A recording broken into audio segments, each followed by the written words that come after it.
All right, this is part two of my video, and I'm gonna talk about more or less the same stuff. Um, I am going to first of all, I wanna say something for some of the younger kids out there. I'm not talking about children. I'm talking about kids above 18, younger kids out there.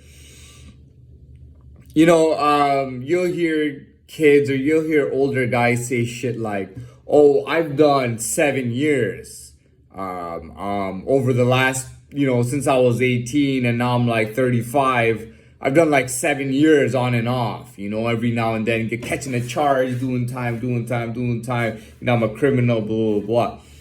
What I do want to tell any of those people is that, when you, let's say you got a charge for distributing marijuana and you did 4 weeks, and then you caught 6 months for an assault and you caught another 6 months for an assault. Then you were doing some kind of fraud. You caught another 6 months. And then years later you were good, and then you beat up your girlfriend. You got another 6 months. Another year you were good, and you were doing something in the street. I don't know. Maybe you were trying to affiliate with drug dealers, and again you did time. You know what I mean? You had a fight with a guy from another gang, and you're doing more time.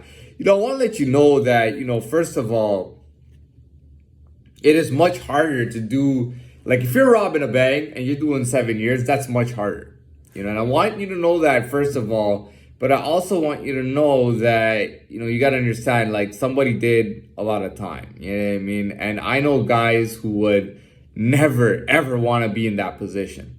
You know what I mean? I know there's guys out there who would never, ever want to be dealing with the federal bank robbing charge. You know what I mean? There's not a lot of guys out there who would ever even want to be in those shoes. There's older cats who are like in their 50s and they've been doing jail time since they're younger, and they've always been in and out of jail. And when they hear something like that, they go, "Oh shit." You know what I mean? That's a very serious thing, and as young and as appealing as I look, you know what I mean? I'll tell you, man, I was in the police station, man, never cried, man. Never cried I never cried in jail, man. You know what I mean? First time, second time, third time, fourth time, never cried in jail, never cried in the cruiser, never cried after the robbery, never cried that I was getting time or anything like that. I really handled my shit like a man, and I didn't get any credit for it. Yeah, I mean, I wasn't getting any credit for it. It was really like I went underground. Yeah, I mean, because I told you, it was like I was like a prisoner in NYC. I was like I was a prisoner in fucking Rikers Island. That's what my life was like at that time. 7.5 years is absolutely insane, man. It's no joke. But that's the first thing I wanted to start off with. But I wanted to continue after this, after what I just said. I wanted to continue with other stuff. But that's what I'm telling you. Like, in lifetime, I'm telling you, man, like, life was so easy, being at a basic level and still having the amount of fun that I did, was crazy. And the funny thing was that, prior to that time, everybody was down to challenge me. You know what I mean? I had people who were down to, scrap me. There were guys who were down to scrap me. There were guys who were down to compete with me on any level, criminal level or anything, a gang level. There were guys and girls who were down to, they wanted to rob me or something, like walking down the street and things like that. I'm serious, and they would joke about it and shit. You know what I mean? Or even punk me and stuff. But they didn't want to fuck with me on like in a live level, like me, like the real guy.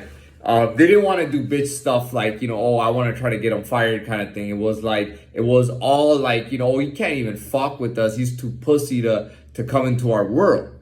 And it's like, when I went into that time, it was the opposite.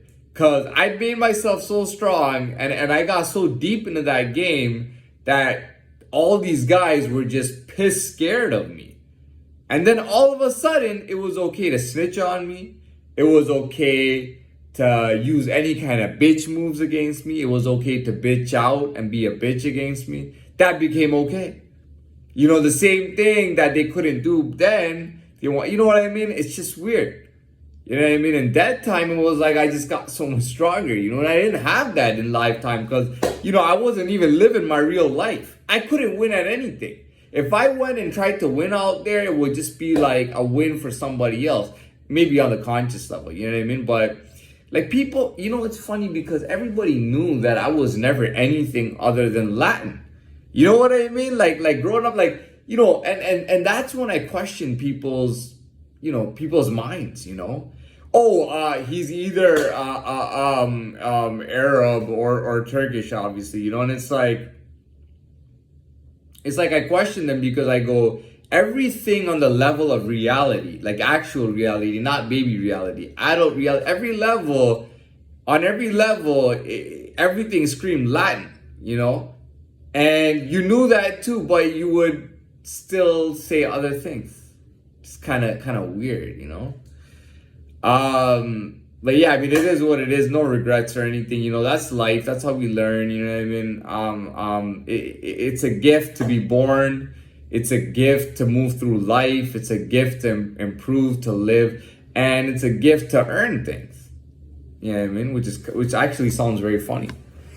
I'm thinking about if there's anything else to say. I mean that's pretty much it. You know, at the end of the day, that's all it is. You know, there's really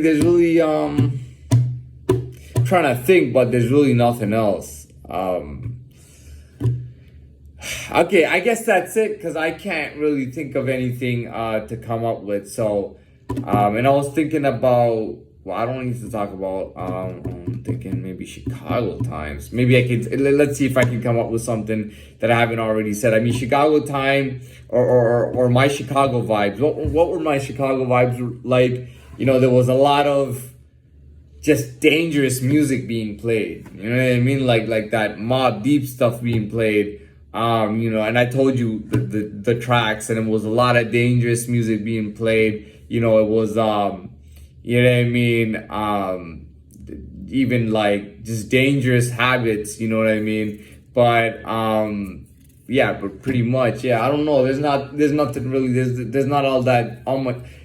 It's just Chicago vibes, man. Yeah, I mean, it's something that I don't even want to put into words. Not even that I can right now, but I don't want to either because Chicago vibes are very real. You know, that Chicago vibe is very real, and it's like you move, you know, and that's why I get impressed with myself. You know, when I always think about my past and where I may have been and had the vibe, I go, I did it so well though. You know what I mean? Whenever I think of my Chicago vibes, I mean, it was just crazy good. You know, it's like looking back at yourself, thinking that you didn't do anything special, and you're like, God damn, I was so crazy good. So that's it for me. I'm done, and that'll be it.